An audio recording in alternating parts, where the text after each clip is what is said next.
How Jeep solar-powered EV chargers compare to Rivian's Adventure network. Wait a second. Jeep's solar-powered EV chargers? That seems... Slow? I don't know. I'm slow. It looks pretty cool. Yeah. But... The giant solar panel. Wow. I mean, it looks cool. I don't know why. Maybe this case I shouldn't be skeptical.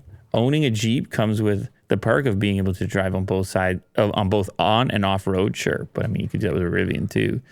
To accommodate its drivers who tend to take the road less traveled, Jeep released plans to roll out solar-powered EV chargers across popular off-roading trails. Okay, never mind. That's cool. Mm-hmm. That's really cool. Because imagine just like the Grand Canyon. You have no grid over there. Yeah. That's very cool. Meanwhile, Rivian, a new favorite in the EV industry, plans to launch its own charging network for off-road enthusiasts. So they're going to compete with each other. And I guess they have a slightly different approach. Jeep revealed its first fully electric vehicle earlier this month. The automaker will release 4 all-electric SUVs launching in North America and Europe by 2025. Wagoneer SEV, Jeep Recon EV, Avenger, and Wrangler 4 XE.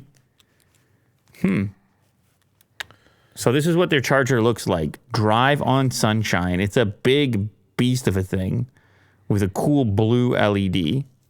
And it's got a giant solar panel on top. I presume there's some sort of battery in there to store some power. Mm-hmm.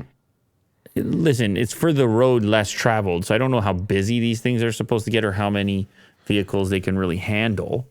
So here are some specs for both. Okay. So Jeep currently has 18 of these chargers. Rivian has 3,500. The Jeep chargers are level 2, whereas Rivian level 3. The maximum output of the Jeep chargers are 3.5 kilowatt versus 200. So this is just like planned. It's not, okay. so things can change. Well, sure. And I also see that it looks like the Jeep chargers are not exclusive, whereas the Rivian ones are. Right. Huh. Well, it's not something that had crossed my mind.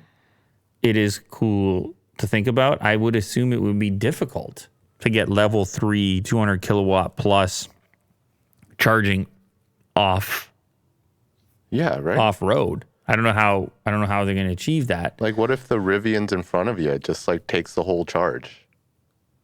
Then what do you do? Never mind. They're talking about across all of North America. We're like on another topic now, and we're away from off road.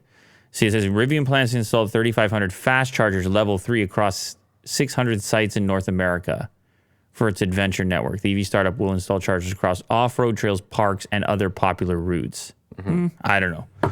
We'll have to wait and see exactly where those 200 kilowatt chargers find themselves and how close to the grid they actually are versus off-grid. It seems the solar charger from Jeep looks really out in the middle of nowhere type situation. Yeah.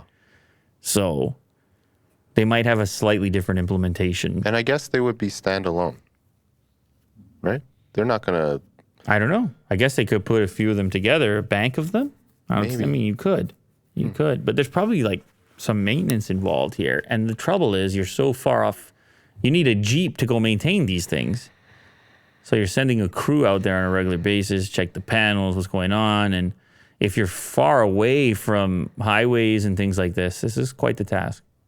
Yeah. But it's fun and cool nonetheless. Yeah. Good luck.